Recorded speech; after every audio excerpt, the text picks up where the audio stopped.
मैं उस जगह से उठ के आया हूँ जहाँ पे मेरे जो फ्रेंड्स थे वो आज कोई मजदूरी कर रहा है, कोई कहीं पे वॉचमैन है। जब उदयपुर में ऑलरेडी इंस्टा उदयपुर और एक उदयपुर ब्लॉग करके पहले से चल रहा था, तो फिर आपने क्या सोचा कि भाई शेड्स ऑफ उदयपुर हम लॉन्च? लाइक ऐसी चीजें मोस्टली एक पॉलिटिकल लीडर करता है।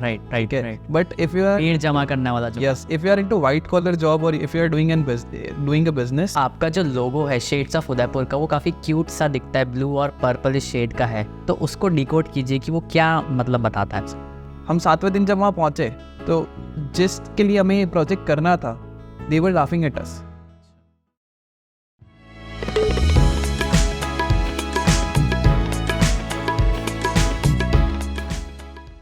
नमस्ते गगन जी। नमस्ते। स्वागत है आपका हमारे टॉक शो अरब टॉक्स में। Thank you for inviting. वैसे तो आप क्वाइट फेमस हैं, आपका फेस देख के लोग पहचान गए होंगे, बट आप हमारे टॉक शो पर आए तो हम चाहते हैं कि आप अपने बारे में बताएं ताकि हमारी जो ऑडियंस आपको देख रही है आपको पहचान सके। सो मेरा नाम गगन शर्मा है, मैं शेड्स ऑफ उदयपुर को लीड करता हूँ। हम पिछले 7 सालों से शेड्स ऑफ उदयपुर के नाम से एक लोकल ब्लॉग है उदयपुर का, जिस पे काम कर रहे हैं। So it's a kind of community platform जिसके अंदर हम कई सारी चीज़ों के ऊपर काम करते हैं। और आपकी क्वालिफिकेशंस वगैरह क्या हैं, थोड़ा उसके बारे में बताएं। सो मैंने इन बैचलर्स मैंने bachelor of computer application BCA किया है, मैंने लॉ किया है, आई एम LLB ग्रेजुएट। अच्छा। एंड मैंने masters in journalism and mass communication किया है। मैं बड़गांव से बिलोंग करता हूँ, जो बहुत ज़्यादा दूर नहीं है उदयपुर से। लोगों को लगता है ऐसा कि बहुत दूर है। So it's just 5 kilometres from Udaipur. मेरी जो स्कूलिंग हुई है वो वहीं से हुई है। लाइक मैं 12th क्लास तक एक गवर्नमेंट स्कूल से पढ़ा हूँ। अच्छा। और मेरा जो इवन 11th-12th में जो मीडियम रहा था वो भी आर्ट्स रहा था। सो मैं हिंदी मीडियम से पढ़ा हुआ हूँ, गवर्नमेंट स्कूल से पढ़ा हुआ हूँ। तो मैंने जो भी सीखा है, जो भी किया है, वो सेल्फ लर्निंग से किया है, खुद से सीख करके किया है। सो आप एक एंटरप्रेन्योर हैं और आपने जब उदयपुर में ऑलरेडी इंस्टा उदयपुर और एक उदयपुर ब्लॉग करके पहले से चल रहा था, तो फिर आपने क्या सोचा कि भाई शेड्स ऑफ उदयपुर हम लॉन्च करें? सो लाइक इससे पहले की एक स्टोरी है, मैं वो बताना चाहूँगा। मैंने मेरा करियर 12th क्लास में स्टार्ट कर दिया था। अच्छा। ठीक है, मैं कुछ NGOs के साथ में काम करता था उस टाइम पे। हम लोगों ने उदयपुर से दूर एक विलेज है जसवंतगढ़, जहाँ पे जाकर के बहुत काम किया। अच्छा। फिर मैं 12th पास हुआ, मैं जब कॉलेज में आया तब मेरे पास में कुछ लीड्स आनी चालू हो गई थी सोशल वर्क को लेकर के। ओके। ठीक है, अवेयरनेस टाइप का जो होता है। यस। सो उस टाइम पे क्या था कि 11th-12th के जो बच्चे थे उनको टीचर्स चाहिए थे, बोर्ड एग्जाम्स आ रहे थे उनके। तो and I got a query, क्योंकि मैं एजुकेशन के अंदर बहुत कुछ कर रहा था उस टाइम पे। तो मैंने उदयपुर में कुछ लोगों को अप्रोच किया, मैं नाम मेंशन नहीं करूँगा यहाँ पे, बिल्कुल, बट मुझे कोई अच्छा रिस्पॉन्स नहीं मिला। देन आई हैव डिसाइडेड कि शहर के लिए एक ऐसा प्लेटफॉर्म बनाना चाहिए जो एक तरीके से कम्युनिटी बन सके, जहाँ से लोगों को हम लोग प्लेटफॉर्म दे करके आगे बढ़ा सके। सो this is how shades of Udaipur started. And हम लोगों ने ऑन ग्राउंड जा कर के काम करना शुरू किया। हम लोगों ने काफ़ी सारे ओपन माइक्स किए हैं, हम लोगों ने डायरेक्टली स्टेज दिए हैं बहुत सारे लोगों को। हम लोगों ने फ़ोटो वॉक्स करी है, जो बडिंग फोटोग्राफर्स थे उस टाइम पे, उनके साथ में हम लोगों ने ओल्ड सिटी में बहुत काम किया है। So this is how it started. So ये सारी चीज़ें जो थी वो कोई कर नहीं रहा था उदयपुर में उस टाइम पे। और हमारा ये था कि हमें एक कम्युनिटी बनना है, ना कि एक इंस्टाग्राम अकाउंट बनना है। हाँ, जो खाली फोटोज वगैरह पोस्ट कर रहे हैं। सो आपका जो लोगो है शेड्स ऑफ उदयपुर का, वो काफ़ी क्यूट सा दिखता है, ब्लू और पर्पल शेड का है, तो उसको डिकोड कीजिए कि वो क्या मतलब बताता है। ओके। सो जो लोग शेड्स ऑफ उदयपुर को स्टार्टिंग से जानते हैं उन्हें ये पता होगा कि ये शेड्स ऑफ उदयपुर का सेकंड लोगो है। अच्छा। हमारा पहले क्या था? फर्स्ट लोगो था वो ऑरेंज एंड ब्लैक कलर में था। अच्छा, ओके। ठीक है। तो क्या हुआ कि टाइम के साथ में हमें पता चला कि यार वो जो आज का जो जनरेशन है जेनजी वाला, हाँ, उनको वो वैसे बेसिक कलर समझ में नहीं आता है। ठीक है। प्लस मैं ब्रांडिंग के पर्सपेक्टिव से बात करूँ तो ब्रांडिंग में भी कहीं ना कहीं ब्लैक कलर किसी ना किसी डिज़ाइन के ऊपर हो ही जाता है। हाँ। तो वो कलर मर्ज हो जाता था उसके अंदर। ओके।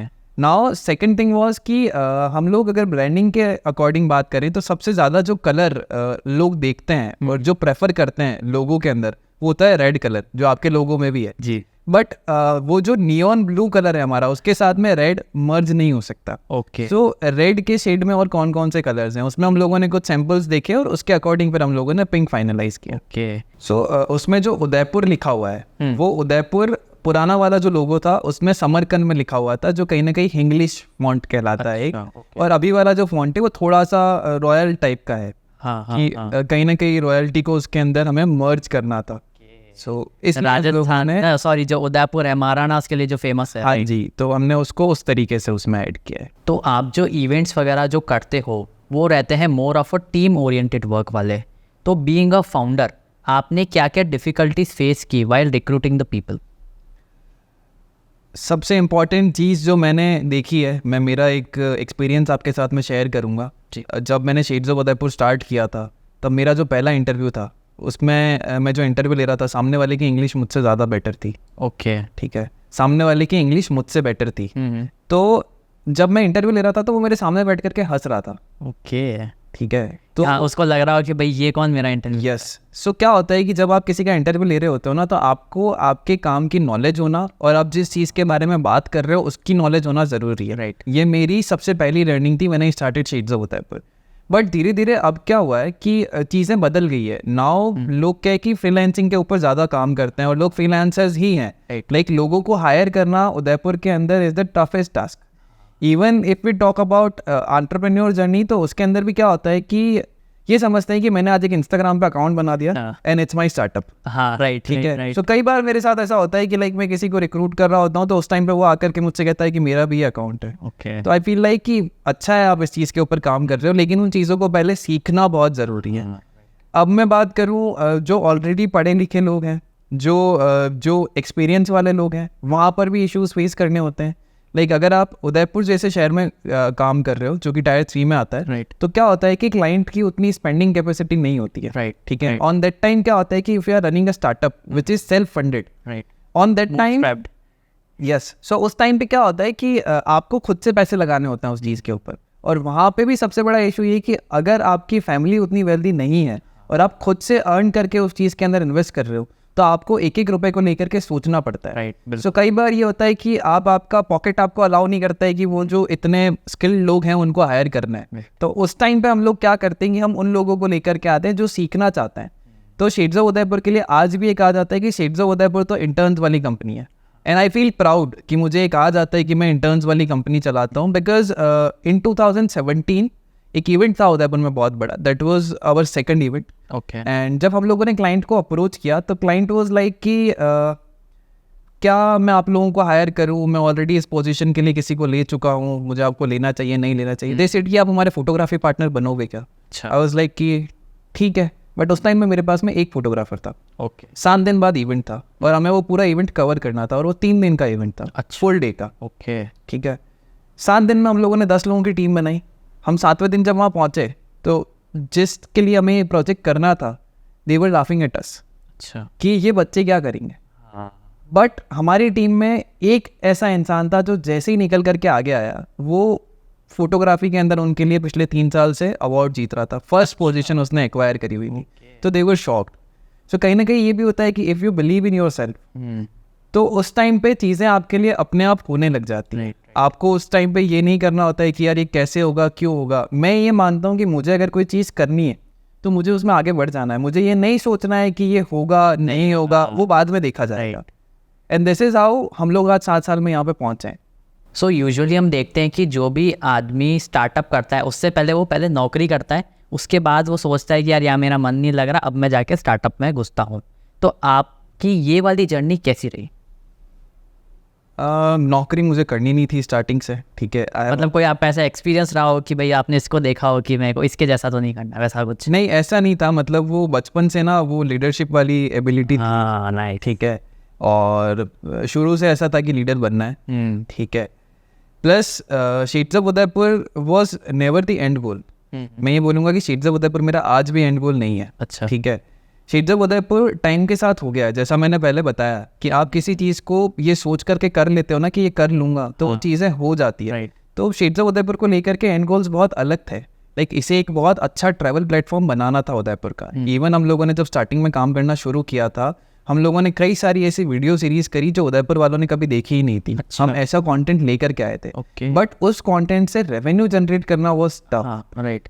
तो धीरे धीरे मुझे लाइक मैंने ना सारी चीज़ें काम करके सीखी है। ठीक है। बीच में एक टाइम ऐसा भी आया when I left Udaipur for 3 months। मैं शेड्स ऑफ उदयपुर छोड़ के जा चुका था इन 2018। ओके। ठीक है। मैं दूसरे क्या रीज़न रहा इसका?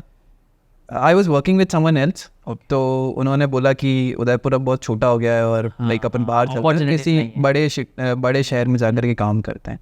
हमने काम किया भी, हमने अहमदाबाद लॉन्च किया, हमने अहमदाबाद में काम किया, हमने अहमदाबाद में इवेंट्स किए। बट आफ्टर 3 मंथ्स किसी रीज़न की वजह से मुझे उदयपुर वापस आना पड़ा। Okay. And on that time जो शीट्स ऑफ उदयपुर की सबसे स्ट्रॉन्ग टीम हुआ करती थी 2018 में, वो टीम पूरी टूट चुकी थी। Okay. तो वहाँ पे रिकन्स्ट्रक्ट करना, रीबिल्ड करना, वो सब चीज़ें मेरे लिए बहुत टफ थी। तो आया मैंने 3 महीने काम किया, मुझे समझ आया कि नहीं हो पाएगा, तो मैं फिर से उदयपुर छोड़ करके चला गया एक बार। Okay. ठीक है, जब मैं वापस गया तो मैंने 3 कंपनीज़ में अप्लाई किया। यू वॉन्ट बिलीव, मेरा जो लाइफ का फर्स्ट इंटरव्यू था, मैं जिस कंपनी में अप्लाई करके आया था, उस कंपनी के फाउंडर ने मुझे अपनी पूरी लाइफ स्टोरी बताई ओह, कि from where I started and now where I am. वो मुझसे इतना इम्प्रेस हुए थे। अरे वाह। ठीक है, मेरा जो सेकंड इंटरव्यू था, I got hired in 5 minutes and at that time वो जो एजेंसी थी वो गुजरात की नंबर 1 एजेंसी थी। Okay. तो मैंने उस लेवल तक चीज़ें सीखी हुई थी खुद से करके, and that was the reason कि मुझे कभी जॉब को लेकर के नहीं लगा कि मुझे कोई रखेगा नहीं रखेगा। वो इनसिक्योरिटी मेरे मन में कभी नहीं थी, बट हमेशा से ये हुआ ना कि मैंने like I was working as a team. तो मुझे हमेशा से ये लगता था कि मेरे पीछे 4 लोग खड़े हैं, उनका क्या होगा अगर मैं पीछे हट गया तो। राइट। तो मैं आशा लगा के बैठने की उस तरीके से आगे बढ़ा हूँ। सो इन बिटवीन मैं फ्रेंकली बताऊँ तो इस 7 साल की जर्नी के अंदर शायद 10 से 12 बार ऐसा थॉट आया है मेरे मन में कि मैं सब बंद करके चला जाऊँ। बट कई बार ऐसा होता है कि मेरी टीम जो है वो, उसमें कई लोग ऐसे हैं जो जा चुके हैं, जो मेरे सबसे स्ट्रॉन्गेस्ट पिलर हुआ करते थे, आज हम लोग बात भी नहीं करते हैं। बट कई सारे लोग ऐसे हैं जो आज भी खड़े हैं। तो वो लोग कहते हैं कि यार किसी के जाने से चीज़ें नहीं रुक जाती। हाँ राइट, जो है वो तो रहेगी। हाँ, तो उन लोगों के साथ में हम आगे बढ़े और हमने चीज़ों को काफ़ी स्ट्रॉन्ग बनाया है। Like 2023 was one of the most struggling year for me. अच्छा। लाइक सोशल मीडिया पर आप लोग जो चीज़ें देखते हैं कि most successful year of shades of Udaipur, but it was the most struggling year of Gagan Sharma in 7 years. So वो चीज़ें सब सेकेंडरी है, सामने से देखने पर सोशल मीडिया पर सब जो चीज़ें अच्छा सॉर्टेड चल रहा है, सब अच्छा चल रहा है, लेकिन बैकएंड में इंसान जानता है कि क्या चल रहा है, कैसे चल रहा है, क्या हो रहा है। तो एक आदमी नौकरी करके जो चीज़ें सीखता है ना, वो कभी नहीं सीख पाता है जो वो स्टार्टअप में सीखता है। राइट। सो फ्रॉम डे 1 ये था, इसमें आपको 24 आवर्स काम करना है। यस। सो फ्रॉम डे 1 ये था कि लाइक कि खुद से करना है अगर, तो कभी ये नहीं सोचना है कि कितना टाइम हो गया है, क्या हो गया है। मुझे नहीं पता है कि मेरी लास्ट 7 ईयर्स में पर्सनल लाइफ क्या थी। मेरी पर्सनल और प्रोफेशनल लाइफ हमेशा मिक्स रही है। इवन मेरे आज की डेट में जो फ्रेंड्स हैं वो सारे के सारे शेड्स ऑफ उदयपुर की वजह से हैं। अच्छा। क्योंकि मैं उस जगह से उठ के आया हूँ जहाँ पे मेरे जो फ्रेंड्स थे वो आज कोई मजदूरी कर रहा है, कोई कहीं पे वॉचमैन है, कोई कहीं पे कुछ और जॉब कर रहा है। क्योंकि गवर्नमेंट स्कूल के बच्चे आप जानते हैं कि उस लेवल पे नहीं जा पाते हैं। राइट। ठीक है, तो मैं उस जगह से उठ करके आया हूँ। वहीं पे मेरे सामने वो लोग थे जो उदयपुर के टॉप स्कूल से पढ़े हुए थे। हाँ। उनके बीच में खुद को रखना, लेकर के जाना, तो वो चीज़ें मैं कभी नहीं कर पाता अगर मैं जॉब में होता था। क्योंकि स्टार्टअप आपको जो सिखाता है ना, वो आपको जॉब कभी नहीं सिखा सकती। और आज भी पिछले 7 सालों में मुझे नहीं पता है कि मैंने एक भी दिन की छुट्टी ली हो। मैं कहीं बाहर भी जाता हूँ तो भी मैं उस दिन काम कर रहा होता हूँ। This is how it works. So अब हम करेंगे हमारा सबसे legendary event, that is rapid fire. So first question is, how do you manage stress? यार वैसे तो स्ट्रेस होता नहीं है, ठीक है, बट स्ट्रेस मैनेज करने के पीछे की भी एक स्टोरी है। बताइए। ठीक है, so there is a movie, ये जवानी है दीवानी। हाँ। ठीक है, क्या हुआ था कि इन 2013 जब मैंने स्कूल छोड़ा था, तो मैंने मेरी लाइफ की फर्स्ट मूवी देखी थी ये जवानी है दीवानी, थिएटर में। ओह। ठीक है, और उस मूवी को देख करके मुझे लगा कि ये करना है लाइफ में। अच्छा। एंड ये एक रीज़न ये भी है कि इसीलिए मैंने शेड्स ऑफ उदयपुर स्टार्ट किया था। सो एक तो है ये मूवी, और दूसरा है एक पोएम। अगर आपने सुनी है तो रामधारी सिंह दिनकर करके हिंदी के एक बहुत बड़े कवि हैं, राइट, उनकी एक पोएम है रश्मि रति करके। सो उसका जो थर्ड पार्ट है जिसमें भगवान श्री कृष्ण दुर्योधन से जाकर के बात करते हैं, वो मुझे बहुत मोटिवेट करती है। सो ये दोनों चीज़ें हैं जो कहीं ना कहीं मुझे हेल्प करती है इस चीज़ में, और बाकी मैं अपना ध्यान काम में लगा देता हूँ तो मुझे स्ट्रेस नहीं। आदमी बिजी होता है तो स्ट्रेस होता है। नेक्स्ट है, अभी तक का आपका सबसे बड़ा अकम्पलिशमेंट क्या है? भाई इससे बड़ा कुछ नहीं हो सकता, वो वाला।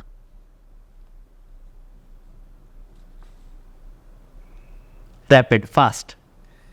अगर मैं बात करूं कि अभी तक का मेरा सबसे बड़ा अकम्पलिशमेंट क्या है, तो I am currently working for Udaipur smart city. So मुझे ये मौका मिला कि मैं अपने शहर के अंदर जो भारत सरकार ने जो काम किए हैं उन चीज़ों को मैं लोगों तक पहुंचा पाऊं, और उन चीज़ों को लेकर के मैं ये बता पाऊँ कि हमने कितना काम किया है। तो वो मेरे लिए one of the best moment था, one of the best experience था। नेक्स्ट है, अगर आपके पास कोई एक सुपर पावर हो तो वो क्या होगी और क्यों? To make everyone happy because if I am sitting with someone और वो अगर खुश नहीं है मेरे साथ बैठने से तो मैं उस चीज़ को कहीं ना कहीं ये समझता हूँ कि वो गलत है, क्योंकि हर इंसान को हक है इस वर्ल्ड में खुश रहने का. सो आई थिंक वो सुपर पावर अगर मुझे मिलती है तो इट वुड बी ग्रेट. सबको खुश रखोगे आप. नेक्स्ट है आपका काम का सबसे फेवरेट पार्ट क्या है? मेरे काम का सबसे फेवरेट पार्ट जो है वो ये है कि लाइक मैं ऑन ग्राउंड में खुद को बहुत बहुत ज़्यादा ये मानता हूँ कि मुझे बहुत मज़ा आता है काम करने. इन्वॉल्व रखेंगे. यस. सो हम लोग कोई इवेंट है, कोई कंटेंट क्रिएशन का कोई प्रोजेक्ट है, इवन कोई सोशल मीडिया का प्रोजेक्ट है, अगर हम लोग ऑन ग्राउंड जा रहे हैं तो मेरा जो कॉन्फिडेंस है उससे डबल कॉन्फिडेंस मेरी टीम का होता है हमेशा, कि मैं आगे खड़ा हूँ तो दे आर लाइक कि बस कोई दिक्कत ही नहीं है फिर तो हम कर लेंगे. यस. सो ऑन ग्राउंड मैं खुद को बहुत स्ट्रांग मानता हूँ कि मैं ऑन ग्राउंड खड़ा हूँ तो कुछ भी हो जाए मैं चीज़ें मैनेज कर लूँ. नेक्स्ट है, टिल नाउ हमने लगभग 50 एपिसोड प्रोड्यूस किए हैं, तो आपको सबसे बेस्ट कौन सा लगा अभी तक का? ऑलवेज राहुल सर वाला, because he is one of the most influencing personality इन उदयपुर, और उन्होंने इस शहर को कई सारे ऐसे नाम दिए हैं जो आज की डेट में इंडिया में ही नहीं वर्ल्ड में अपना नाम कर रहे हैं. सो आई से कि राहुल सर वाला एपिसोड था जो कहीं ना कहीं मुझे इंस्पायर करता है. नेक्स्ट है हमारा सबसे लेजेंडरी क्वेश्चन है, you have a dinner party with any 4 people around the world, whom will you invite and why? Okay. So मैं इसके अंदर 4 नाम लेना चाहूँगा जिनसे मैं बहुत इंस्पायर्ड हूँ. The first name is mark Zuckerberg, जिनकी वजह से मैं आपके सामने बैठा हुआ हूँ आज. अगर उन्होंने फेसबुक और इंस्टाग्राम नहीं बनाया होता राइट तो मैं यहाँ पे नहीं होता. राइट. सेकंड है लक्षराज सिंह जी मेवाड़, जिन्होंने इस शहर के लिए बहुत कुछ किया है, जिन्होंने कहीं ना कहीं बहुत सारी चीज़ें हैं जिनके ऊपर अपने आप को आगे रखा है और शहर को आगे रखा है, जिसकी वजह से आज उदयपुर का इतना नाम है. राइट. थर्ड है हमारे टीम के जो one of the most senior member हैं, दिग्विजय सिंह जी जगत. सो वो उदयपुर गाइड एसोसिएशन के प्रेसिडेंट भी हैं, and he is like a big brother to me. He supported me a lot in everything.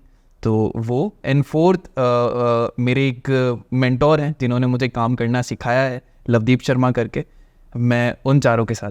सो वापस coming back to the interview, जब आपने अपना first project लिया था तो आपने क्लाइंट को जाके कैसे पिच किया था कि हम आपके लिए ये करेंगे, और उसने आपको कैसे भरोसा करके प्रोजेक्ट दिया? ओके. सो जो मेरा सबसे पहला क्लाइंट था, उन्होंने लाइक मेरी जो ऑन ग्राउंड की जो चीज़ें थी उनसे इंस्पायर होकर के मुझे काम दिया था. इवन मैं आज जहाँ पे खुद को देखता हूँ या मेरे आज जो क्लाइंट्स हैं, वो क्लाइंट्स मुझे कहीं ना कहीं मेरी जो ऑन ग्राउंड एस्टेब्लिशमेंट है उस चीज़ की वजह से मुझे मिले हैं. ठीक, जो आपने एनजीओ के साथ स्टार्ट किया था? नहीं, जो हमने शेड्स ऑफ उदयपुर के अंदर इवेंट्स किए हैं. ओके. क्योंकि पब्लिक डोमेन में उदयपुर में काम करने वाले लोग बहुत कम थे जो ऑन ग्राउंड किसी भी जगह पे जाके खड़े हो जाए और जो 50 जने ला करके बता दें.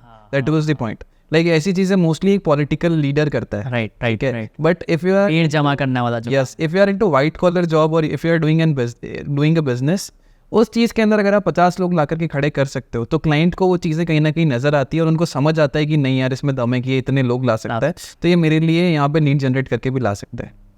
That's the point. Now second point is, मुझे 7 साल में ये समझ में आया है कि पिचिंग का जो तरीका है वो धीरे धीरे टाइम के साथ बदलना चाहिए. अच्छा. ठीक है.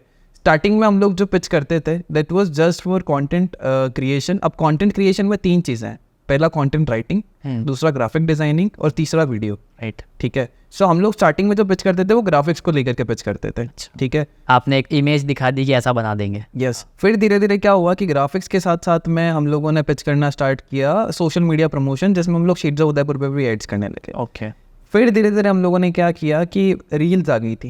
ठीक है. तो हम लोगों ने रील्स के ऊपर काम करना चालू किया. फिर उसके बाद में एक चीज़ आई थी कि आपका इंस्टाग्राम का जो अकाउंट है उसको आप एज अ पोर्टफोलियो दिखा सकते हो, जिसमें 9 की ग्रिड बनती थी. If you right. उन चीज़ों के ऊपर काम हुआ. फिर उसके बाद में क्राउजल वाली चीज़ें आना चालू हुई.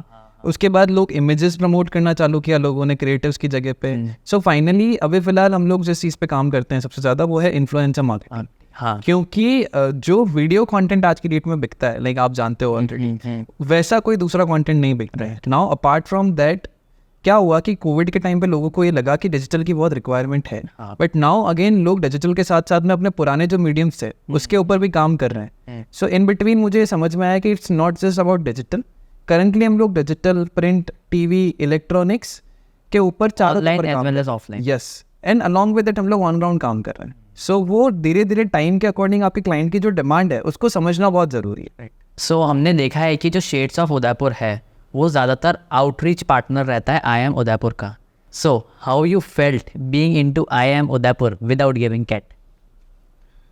मैं ना ये चीज़ अपने फ्रेंड्स को बहुत प्राउडली बोलता हूँ कि जब मेरा बैचलर्स कंप्लीट हुआ था, मेरे फ्रेंड्स जो थे वो कैट के लिए प्रिपेयर कर रहे थे. Right. तो मैं उनको कॉल करके पूछता था, भाई क्या है यार, तू कैट प्रिपेयर करके वहाँ बैठा हुआ है, मैं इनके साथ में एज अ पार्टनर काम कर. तो वो चीज़ उस टाइम पे बहुत प्राउड लगती थी. बट विद टाइम, क्योंकि 7 साल हो गए हमें आई एम के साथ में काम करते हुए, तो अब वो चीज़ें नॉर्मल लगती है, like they are also one of us. मतलब ऐसा नहीं है. और अब कहीं ना कहीं आई एम का कल्चर बदल चुका है. लेकिन मैं आपको फ्रेंकली बताऊं तो अब it's very easy to get admission in IIM, because courses बहुत हो चुके हैं और सीट्स बहुत हो चुके हैं.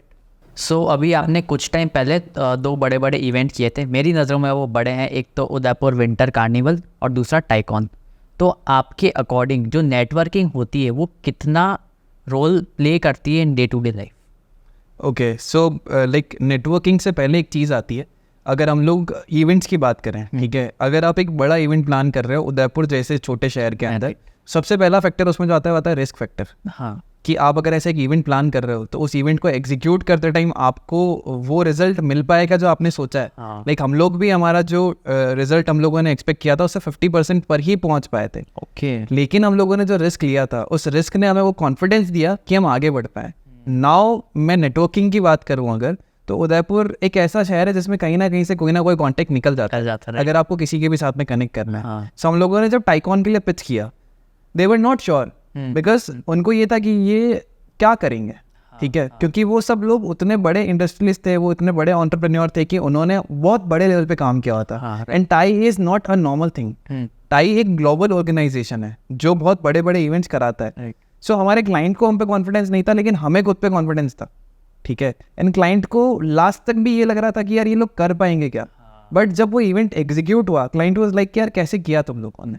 So it's just about faith कि आप जो काम कर रहे हो उसमें आपको खुद पे यकीन होना चाहिए कि आप उस काम को कर लोगे. नाउ नेटवर्किंग के अंदर भी बहुत सारी चीज़ें प्ले करती है कि आपने अगर उनके कोई मिलने वाले हैं जिनका काम किया है और वो काम आपसे बिगड़ गया है, तो वो आपके लिए एक माइनस हो जाता है. राइट. तो वहाँ पे आपके बहुत सारे माइनस भी और आपके प्लस भी है. नाउ उन माइनस और उन प्लस को आप कैसे इक्वल पेज पे लेकर के आते हो और आप वो प्रोजेक्ट लेते हो, ये बहुत ज़्यादा आपके काम के ऊपर डिपेंड करता है. प्लस आपका कम्युनिकेशन भी, कि आप क्लाइंट को जो मैसेज कन्वे कर रहे हो, आप उसके अंदर चीज़ों की क्लैरिटी रख रहे हो या नहीं रख रहे हो.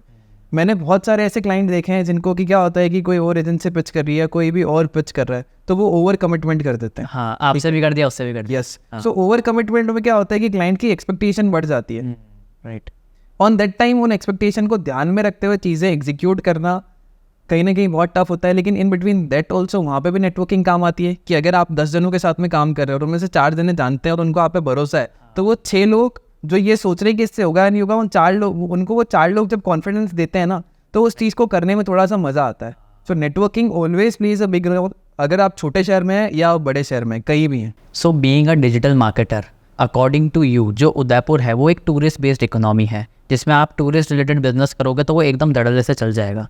तो आपके अकॉर्डिंग हमको अगर कोई नया बंदा जो स्टार्टअप कर रहा है उसको मोनोपोली वाले मार्केट में अपना बिजनेस स्टैब्लिश करना चाहिए या ऐसे मार्केट में करना चाहिए जिसमें ऑलरेडी कंपटीशन है? ओके, सो सबसे पहले ना एक मिथ है इस मार्केट के अंदर कि डिजिटल मार्केटिंग क्या है ये लोगों को पता ही नहीं है. तो मैं उस चीज़ को एक्सप्लेन करूंगा पहले. Okay. Because I am not a digital marketer. Okay. ये इस चीज़ पे मैं एक बहुत बड़ा क्लेरिफिकेशन देना चाहूँगा. डिजिटल मार्केटिंग में 4 चीज़ें होती है: website development, SEO, PPC, Google ads and social media marketing.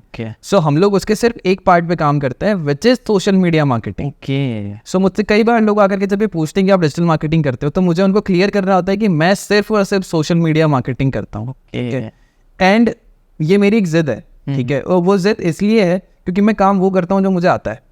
ना मुझे SEO आता है, ना मुझे गूगल एड्स आता है, ना मुझे PPC आता है. मैंने थोड़ा बहुत सब सीखा है, लेकिन मैं प्रो नहीं हूँ उसमें. लेकिन if I talk about social media marketing strategies में, आप मुझसे बात करो कि आपको क्या चाहिए, मैं आपको वो टॉप नॉच की चीज़ें जो आप दिल्ली बॉम्बे में सोच रहे हो, वो मैं आपको उदयपुर में एग्जीक्यूट करके दे सकता हूँ. तो मैं उसी चीज़ को लेकर के काम करता हूँ जो मुझे आता है. Now second thing is monopoly. ठीक है, सोशल मीडिया में देयर वाज अ टाइम जब हम लोग काम कर रहे थे तो बहुत कंपटीशन था. और अब बहुत ज़्यादा कंपटीशन है. पहले वाला जो कंपटीशन था वो एजेंसीज के बीच में था. अब जो कंपटीशन है which is in between freelancers and agencies. ठीक है, so there are 200+ people who are currently working in the field of digital marketing in Udaipur. ठीक है। अगर कोई एक सिंगल फ्रीलांसर है तो वो भी जाके बोलेगा मैं डिजिटल मार्केटर हूँ, लेकिन वहीं पे मैं बैठा हुआ हूँ तो मैं जाके बोलूंगा मैं सोशल मीडिया मार्केटर हूँ, बिकॉज आई नेवर कमिट कि मैं ओवर कमिट कर दूँ सामने वाले को कि ये हो जाएगा वो हो जाएगा, वो पॉसिबल नहीं है। So we are a social media social media and content creation agency. Monopoly में हम लोगों ने अब काम करना स्टार्ट किया है। हम लोगों ने 2023 के अंदर खुद को एज अ इवेंट एजेंसी भी मार्केट में इंट्रोड्यूस किया है। सो वो more of brand activation, on ground things, जिसमें हम लोगों ने बहुत इवेंट PR जो होता है वो। हाँ, सो उसमें कहीं ना कहीं हम लोग मोनोपोली में फिलहाल काम कर रहे हैं कि हम जो चीज़ें कर रहे हो शायद एक या दो लोग और हैं उदयपुर में जो कर रहे हैं।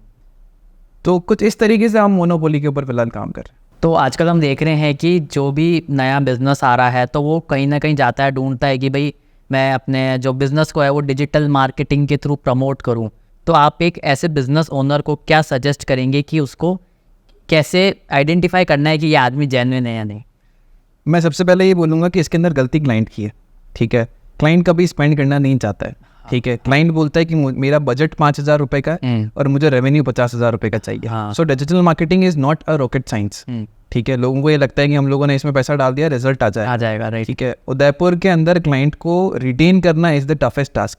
ठीक है, इन बिटवीन दैट क्लाइंट भी दो तरीके का होता है, एक तो ब्रांडिंग वाला होता है और एक मार्केटिंग वाला होता है। ठीक है, सो अगर आप ब्रांडिंग वाले क्लाइंट्स के साथ में काम कर रहे हो आप कहीं ना कहीं सर्वाइव कर जाओगे, लेकिन if you are working with the client जो मार्केटिंग वाला है उसके साथ में काम करना बहुत टफ है। तो उसमें क्या होता है कि जब क्लाइंट आकर के ये बोलता है ना कि 5,000 रुपये में काम करना है, तो मेरे जैसे जो लोग हैं वो तो डायरेक्टली मना करते हैं कि सर मैं आपको रेफर कर देता हूँ, आप इन लोगों से काम करा लीजिए। नाउ अब उसमें कोई फ्रीलांसर होता है तो उनके लिए चीज़ें करना बहुत ईजी हो जाता है, क्योंकि वो 4 चीज़ें उन्हें पता होती है और 4 चीज़ें वो सीख लेते हैं। ठीक है, सो इफ वो 5,000 रुपये में काम कर रहे हैं कहीं ना कहीं वो एक छोटा मोटा अमाउंट उसमें से निकाल सकते हैं। लेकिन हमारे जैसे लोग जो एक एजेंसी लेकर के बैठे हुए हैं उनके क्लाइंट के ऊपर जो कॉस्टिंग आती है वो कॉस्टिंग 5,000 से कहीं ज़्यादा है। ठीक है, सो उस टाइम पे वो कॉस्टिंग मैच नहीं हो पाती, क्लाइंट आकर के बोलता है। कई बार ये होता है कि उदयपुर एक शहर है जिसमें कि रिलेशंस बहुत ज़्यादा मैटर करते हैं, तो कोई रिलेशन वाला क्लाइंट आ गया तो उसके लिए जेब से पैसे डाल के भी काम करना पड़ता है। That's also the point. So मैं ये कहूँगा इस मीडियम से कि क्लाइंट को ये समझना बहुत ज़रूरी है कि वो जितना स्पेंड करेगा वो उतना कमाएगा, और वो जितना कम स्पेंड करेगा उतना उसके लिए लॉसेस हैं। ये क्लाइंट बहुत रेयरली समझ पाता है, और यही चीज़ें फ्रीलांसिंग वाले भी बहुत कम समझ पाते हैं। ना फ्रीलांसिंग वालों के साथ में दिक्कत ये है कि उनकी उतनी नीड्स नहीं है, ना तो उनके पास में ऑफिस एक्सपेंसेस है, ना उनका कोई टीम का खर्चा है। तो वो वहाँ पे 1,000 रुपये भी कमा रहे हैं एक प्रोजेक्ट पे, और वो 5 प्रोजेक्ट भी करते हैं, तो उनका एक तरीके से स्टाइपेंड निकल रहा है एट दिस टाइम जिसमें वो सीख रहे हैं। सो उनके लिए वो बहुत ईजी है।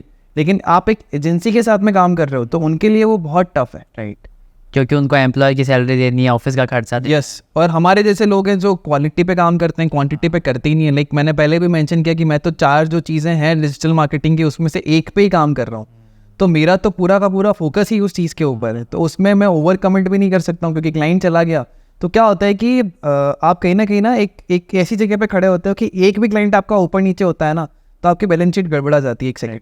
सो आपको वो चीज़ें भी साथ में लेकर के चलनी होती है। सो हम देखते हैं कि जो मार्केटिंग का जो पार्ट होता है अक्सर लोग नेगलेक्ट कर देते हैं, क्योंकि उनको लगता है कि भाई इस पे हम खर्चा क्यों करें।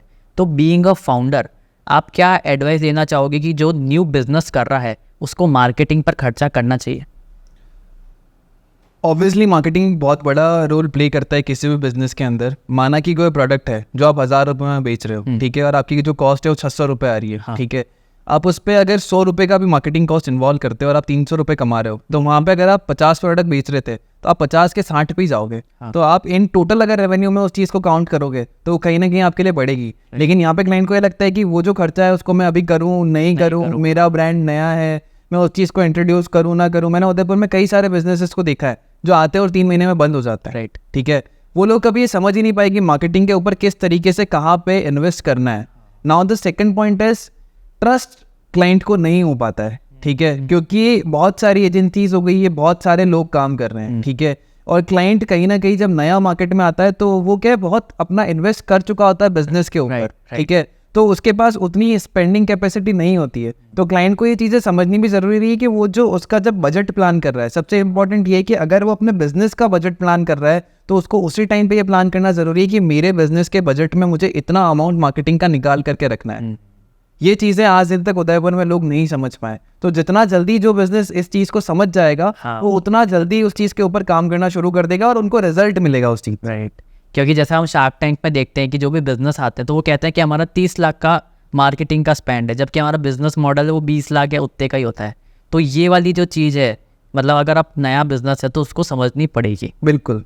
तो आप आते हैं डिजिटल मीडिया वाली इंडस्ट्री से और 7 साल से आप इसमें काम कर रहे हैं, तो आपको बहुत अच्छा आइडिया होगा कि जो आने वाले फ्यूचर ट्रेंड्स हैं वो क्या है, क्योंकि जैसे रील्स वगैरह आ गए हैं, शॉर्ट्स वगैरह आ गए हैं, तो अब नेक्स्ट क्या आएगा आपके अकॉर्डिंग? सो आज की डेट में ना डिजिटल के ऊपर जो चीज़ सबसे ज़्यादा बिकती है और जिस चीज़ को सबसे ज़्यादा लोग देखना प्रेफर करते हैं वो है इंटरेक्टिव कंटेंट। ठीक है, जिस तरीके से आप काम कर रहे हो अभी फिलहाल अरब टॉक्स पे, so it's a interactive content जिसमें आप कई सारे लोगों की स्टोरीज लेकर के आ रहे हो, तो people are knowing about them. तो उसी तरीके से जो छोटे बिजनेसेस हैं वो लाइक मैं किसी भी क्लाइंट के साथ में आज की डेट में काम करता हूँ ना, तो मेरा पहला पॉइंट ये होता है कि आप इंटरेक्टिव कंटेंट नहीं बना रहे हो, इसलिए आपको उतना रिजल्ट नहीं मिल पा रहा है। So we are now shifting to interactive content, क्योंकि वो ही आने वाले टाइम में सबसे ज़्यादा काम करेगा। आज मैं एआई की भी बात करूँ तो एआई अलग अलग फेसेस देने लगा है, जहाँ पे इंसान को अपना खुद का चेहरा नहीं दिखाना है, वहाँ पे उन एआई के फेसेस को यूज करके वो इंटरेक्टिव कंटेंट बना सकता है। And if you have seen, काफी सारे ऐसे सोशल मीडिया अकाउंट्स बन चुके हैं who are minting money through those faces, right, AI के थ्रू। Yes, so interactive content is the key आने वाले टाइम में। उस चीज से जो चीजें बिकेगी, आप आज भी देखेंगे कि इवन कई सारे यूट्यूबर्स हैं जिनको अगर आपने देखा है तो वो बहुत पैसा कमा रहे हैं, जो सिर्फ बात करते हैं किसी प्रोडक्ट को लेकर। सो बात करना बहुत जरूरी है सोशल मीडिया के ऊपर आने वाले टाइम। तो आपने ये तो बता दिया कि फ्यूचर क्या होगा, अब हम चाहेंगे कि आपका फ्यूचर प्लान क्या है? सो मेरा फ्यूचर प्लान ऐसा कुछ है नहीं। हमने recently shades of Ahmedabad, shades of Jaipur और शेड्स ऑफ पुणे भी लॉन्च कर दिया है। अच्छा, हो सकता है कि in between shades of Udaipur के साथ साथ में हम कुछ और सिटीज़ के अंदर, जहाँ पे हम लोगों ने अभी फिलहाल स्टार्ट किया है एज अ नॉर्मल अकाउंट, जैसा हम लोगों ने उदयपुर में स्टार्ट किया था। सो हम लोग on ground as a community नजर आए, हम लोग वहाँ पे भी धीरे धीरे काम करते हुए नजर आए। इसके साथ साथ में बहुत कम लोगों को पता है कि मैं शेड्स ऑफ उदयपुर के अलावा एक कंपनी और चलाता हूँ विच इज़ प्रारूप, जो राजस्थान की पहली CSR कंसल्टिंग फर्म है और इंडिया के अंदर I guess 10 CSR consulting firms ही है। सो मैं कहीं ना कहीं उस चीज़ के अंदर जाना चाहता हूँ। थोड़ा आप उसके बारे में बताएं। जी, सो प्रारूप बेसिकली क्या है कि अगर आपको पता है तो भारत सरकार के कुछ नियम है जिसके अंदर जो कंपनी अपना टर्नओवर 1000 करोड़ से ज़्यादा का जिसका है उसको अपना 1 से 2% जो है वो इन्वेस्ट करना होता है CSR के अंदर। तो उन कंपनीज़ के लिए हम लोग फिलहाल कुछ कैंपेन्स के ऊपर काम कर रहे हैं। हम लोगों ने उदयपुर में भी कई सारे प्रोजेक्ट्स किए हैं अभी रिसेंटली, तो हम कहीं ना कहीं उस चीज़ के ऊपर जाना चालू कर रहे हैं, क्योंकि आपने बीच में मेंशन किया था मोनोपोली वाले बिजनेस। राइट। सो मेरा जो 7 साल का लर्निंग है वो ये है कि जैसे जैसे चीज़ें चेंज हो रही है वैसे वैसे आपको नई चीज़ों के अंदर घुसना बहुत ज़रूरी है। And if you are coming from a service industry जहाँ पे ऑलरेडी आज की डेट में AI आ चुका है, वहाँ पे आपको चीज़ों को धीरे धीरे बदलना बहुत ज़रूरी है। सो करंटली इन प्रारूप हम लोग 3 चीज़ों के लिए काम करते हैं। हम लोग NGOs के लिए कंपनीज को पिच करते हैं, कंपनीज के लिए हम लोग NGO को कनेक्ट करते हैं, और NGOs के लिए हम लोग स्टूडेंट्स को एज अ वॉलंटियर भी कनेक्ट करते हैं। So this is what we are doing currently in Prarup. Thank you गगन जी हमारे शो पर आने के लिए। Thank you for inviting me. और आपने जो इतनी सारी बातें बताई है, हम आशा करते हैं कि व्यूअर्स की लाइफ में से कुछ ना कुछ वैल्यू एड ज़रूर हुई होगी। So before wrapping up the show, मैं चाहूँगा कि आपको हमारे टॉक शो पर आकर कैसा लगा, और आप एक फीडबैक क्या देना चाहेंगी जिसको हम लेकर इम्प्रूव कर सकें? सो मुझे बहुत अच्छा लगा आपके शो पर आकर के। Like I am thankful to you कि आपने मुझे इनवाइट किया इस चीज़ को लेकर के। और व्यूवर्स को मैं एक ही चीज़ बोलूँगा कि लाइक डिजिटल के ट्रेंड में आप लोग जब कंटेंट देखते हो तो आपके लिए बहुत इजी है उसको देखना और स्क्रॉल डाउन कर लेना, लेकिन जो उस चीज़ को लेकर के मेहनत कर रहा है, आप कहीं ना कहीं उसको अगर सपोर्ट करोगे, लाइक आपने अगर इंस्टाग्राम चैनल है तो उसको आप लोगों ने फॉलो कर लिया, यूट्यूब पे आप लोगों ने सब्सक्राइब कर लिया और शेयर कर लिया, तो उससे ग्रोथ मिलती है।